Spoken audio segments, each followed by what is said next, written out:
Hello, welcome back. Today we'll be covering the anterior abdominal wall. So, the umbilicus is where the skin is most strongly attached because it is made of scar tissue. The umbilicus or umbilicus, I'm probably going to pronounce it both ways, but I refer to the same thing. It's your belly button, and that is formed when and your pediatrician, or I'm sorry, not pediatrician, but the OB has delivered you and has cut the umbilical cord. That tissue will degrade, regress, and form scar tissue. The anterior wall is also defined by like the lines of cleavage that are in particular transverse, as you can see here, and they kind of run diagonally here towards the like pelvic region. And the nerves supplied to the skin are the lower six thoracic and the first lumbar spinal nerves, which are the iliohypogastric and the ilioinguinal spinal nerves. The venous outflow goes either to the axillary veins or the femoral veins. As you can see here, it's important to know the lines of cleavage because if you cut right through the lines of cleavage, it will gape and healing will be delayed. An incision that is parallel will interfere with less, and it generally makes a more attractive scar. The superficial fascia is composed of the camber fascia, which is fatty and is continuous with the rest of the body. So the camber fascia is this layer. It's the most superficial layer right here. Goes everywhere. And then the scarpa's fascia is the deeper layer. It's the deep membranous layer. And then deeper that is the Cole's fascian, which is deep and it's thin compared to the others, and it fades out near the back region and the hips, and it fuses with the fascia lata being below the inguinal ligament, like into your leg. And then the Colles fascia is also continuous into the scrotum in males, and it goes into the penis, and then it goes into the vulva for female and extends to the peroneal membrane. And here's another picture. So the obliquus abdominis, there's two of them. The external, the origin would be the lower 8 ribs, and then it will insert into the xiphoid process, the linea alba, pubic crest, pubic tubercle, and then the interior iliac crest. Here you go, back here. Kind of important to note, it doesn't like reach all the way inwards, and this is also like not the most superficial layer. Remember, the serratus anterior will kind of cover it, so the serratus anterior would be the most superficial layer. The internal obliques will originate from the lumbar fascia, the anterior iliac crest, and the inguinal ligament, and then it inserts into the lower bodies of the lower 3 ribs, the linea alba, and the symphysis pubis. So all the way down here. There you go.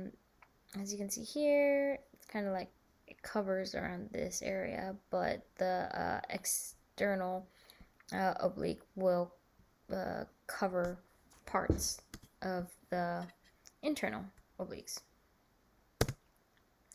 Another oblique is the transversus abdominis. The origin is the internal surface of the lower 6 ribs. The costocartilages, the lumbar fascia, the anterior iliac crest, and the inguinal ligament. And those will insert into the xiphoid process, the linea alba, and the symphysis pubis. Here's this big like wide tendon is called the abdominal aponeurosis, and this is going to be the deepest abdominal muscle. The inguinal ligament comes from the external abdominis, and the fibers of the muscles around it will fan like that, and eventually like kind of merge under the inguinal ligament, and then attach to the femur.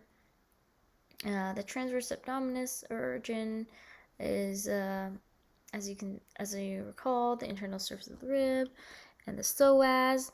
The origin will be the lumbar spine, and all of these join the conjoined tendon. The rectus abdominis has two origin heads, one in the front of the pubis symphysis and then the pubic crest, and it inserts into the 5th through 7th costal cartilages, and then the xiphoid process. 3 transverse tendinous intersections at the levels of the xiphoid, the umbilicus, and this one in between. In some males, there's an extra intersection like down here, and that's just kind of why some males have 6 packs and some males have 8 packs. It's just a happy coincidence of nature and genetics why some men have 8 packs. The pyramidalis muscle is usually absent. It arises by the base of the anterior surface of the pubis and is inserted into the linea alba. Usually it's absent, but it's just helpful to know what structure it is, especially if you are going to be performing surgery. The rectus sheath is made of broad muscles the aponeurosis makes. The rectus sheath, and then it encloses the abdominal muscles. It lies between the costal margin and the level of the anterior superior iliac spine. Then internal aponeurosis splits into the anterior and posterior lamina. Here's the posterior rectus sheath. Here's the anterior rectus sheath. And then between the levels of the anterior superior iliac spine and pubis, so like around that pelvic region, the aponeurosis of all 3 muscles form the anterior wall, so there's quite a few layers. And then below that level, all the sheaths will run anterior to the rectus, which lies in contact with the fascia transversalis. So below the arcuate line, which is like right here, here's the hip, here's the arcuate line, all of the fascia will, like, look how it like runs, and it just goes in front. While here, there's a split in here. The rectus fascia, the upper part of the linea alba, and the linea semilunaris are weak spaces, so the places to consider where hernias might form. These muscles are innervated by the iliohypogastric and the ilioinguinal nerve, and the interior cavity of the abdominal cavity is lined with endothelial transversalis fascia, along with the the parietal peritoneum. And then the extraperitoneal fatty tissue is found between the fascia transversalis and the parietal peritoneum. So that is like the deep layer of fat. So the functions of the abdominal muscles is the obliques will laterally flex and rotate the trunk. The rectus abdominis will work to flex the trunk and stabilize the pelvis. The pyramidalis will keep the linea alba taut, and all of the abdominal muscles will assist the diaphragm during inspiration, so taking a breath by relaxing, and during forced expiration. Forced expiration is pretty useful because it will increase the intra-abdominal pressure, and that will help in birth, defecation, and vomiting. The muscles are innervated. The oblique and transverse abdominis will be innervated by the lower 6 thoracic nerves, the iliohypogastric, and the ilioinguinal nerves. The rectus abdominis will be innervated by the lower 6 thoracic nerves, and then the pyramidalis will be innervated by the 12th thoracic nerve. The teres ligament of the liver is formed by a former umbilical vein. The median umbilical fold is obliterated. The urachus is also the remnant of the allantois. All this is kind of covered by peritoneal.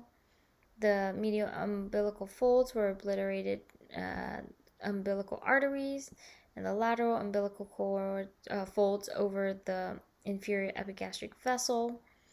And between the median and the medial is the supravesical fossa, which is a weak spot. And usually hernias are rare in these areas, but the medial and lateral umbilical folds has the medial inguinal fossa and the lateral inguinal fossas. And fossas are generally where the hernias will occur. So there's a lot of vessels in the abdomen, of course. There's the superficial and then the deep vessels. The superficial generally innervate the like rectus abdominis, the transverse abdominis, the obliques. But more importantly, the deep vessels you need to take note is the aorta. And then the common iliac artery, the gonadal artery, the common hepatic artery, because eventually this will be the hepatic portal system, the renal arteries right there, and then the portal systemic anastomosis is near the umbilicus. So that is just a remnant of our development, because that is where the maternal blood is or the maternal connection to the fetuses. Okay, so the inguinal canal in males will transmit the spermatic cord and the inguinal nerve. In women, it will transmit the teres ligament of the uterus along with the nerve. This is a weak spot. This is where hernias tend to form. The deep inguinal ring is an opening in the transversalis medial. To it are the epigastric vessels. So any hernia through the deep inguinal ring, the problem is a compression of the epigastric vessels. And then here is the deep, right here, inguinal ring. See if anything herniates, the external iliac vein and artery are going to be in trouble. The deep inguinal ring, I already said that. The superficial inguinal ring, is all the way down here. And there's going to be a defect in the external oblique, aponeurosis, which is why, and the defect will form. And the margins are the crura, and that is where the external spermatic fascia will attach. The walls, the anterior wall is going to be the aponeurosis of the external oblique. Posteriorly is going to be the conjoined tendon medially, and the fascia transversalis laterally. Superiorly is going to be the internal oblique and the transversus abdominis, and inferiorly is going to be the inguinal ligament and the lacunar ligament. The spermatic cord is composed of the vas deferens along with all of these vessels. In particular, the testicular lymph vessels, but the pampiniform plexus and testicular artery and the vas deferens. These are innervated by the autonomic nerves, and it's the remains of the processus vaginalis from development. The genital branch of the genital femoral nerve will supply the cremaster muscle. And the fascia There's two. There's the external and the internal spermatic fascia, along with the cremasteric fascia. And the cremaster muscle originates from the internal oblique. Hasselback's triangle is important because that's a triangle where hernias can occur. It contains the superficial inguinal ring along with the inferior gastric artery and vein in the rectus abdominis muscle. It's split between the superior abdominal oblique, and it will make the superficial inguinal ring from that split. It's made of these intercrural fibers, and those make up the inguinal canal walls. And here are the boundaries. Laterally, it's going to be bound by the rectus muscle. Medially, it's going to be bounded by the rectus muscle. And then laterally, the inferior epigastric artery.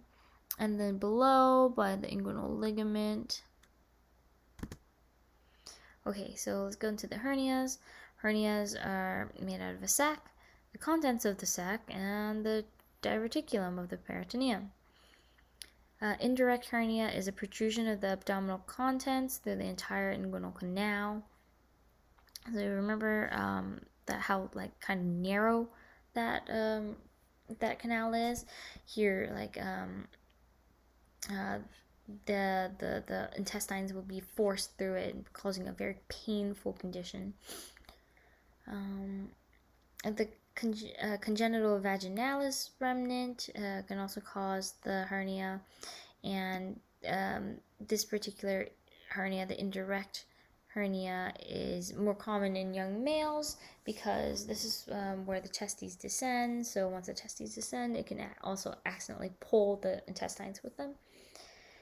For some reason, it more commonly affects the right inguinal canal. Nobody's really sure, it's just an observation. The neck of the sac is narrow, and this is a danger because it will strangulate the intestines. Why is there a neck? It's because sometimes the hernia will go through and then right into the testes, which is a lot smaller than the abdominal cavity. So right here, there's going to be a neck. And the danger is the strangulation of the intestines.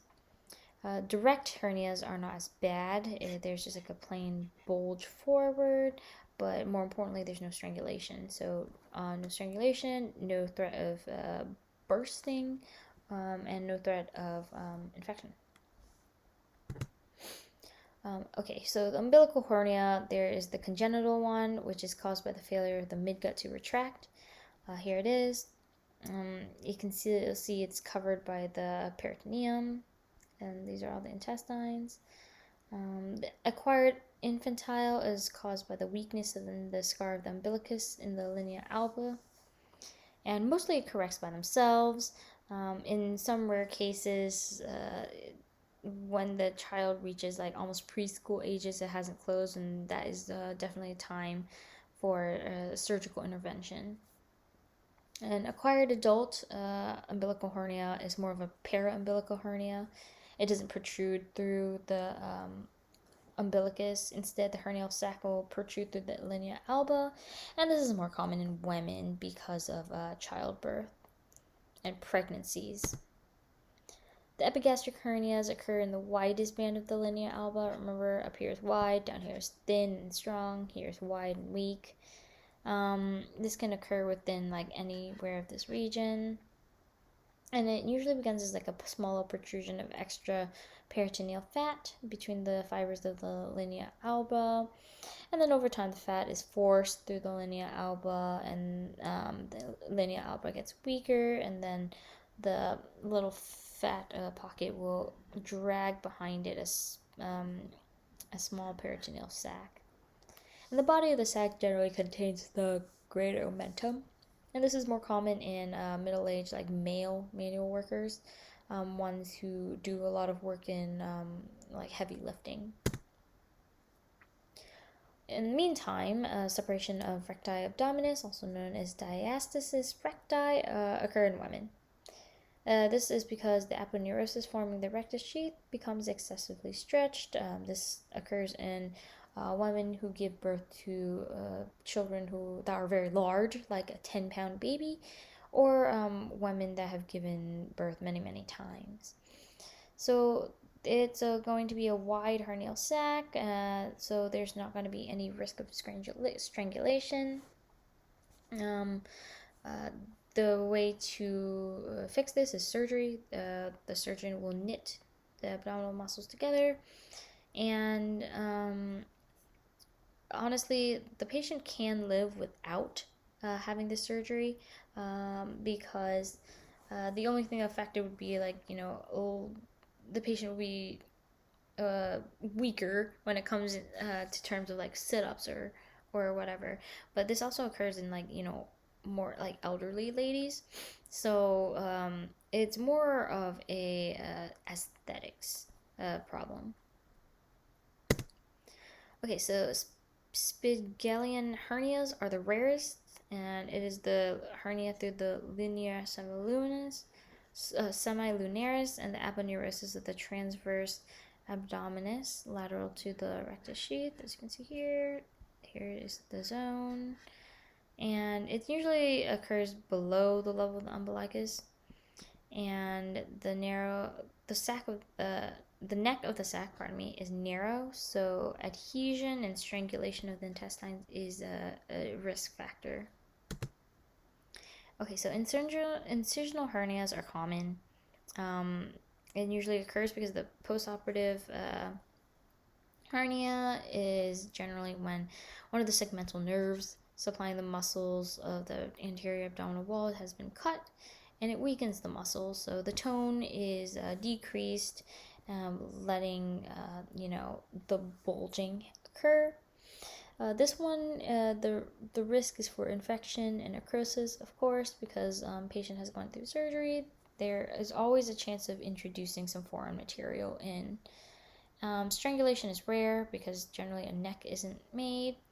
And these are the different types of incisions. The kosher is incision, follows like the like the serratus, and then right here, number 6 is going to be the paramedian incision.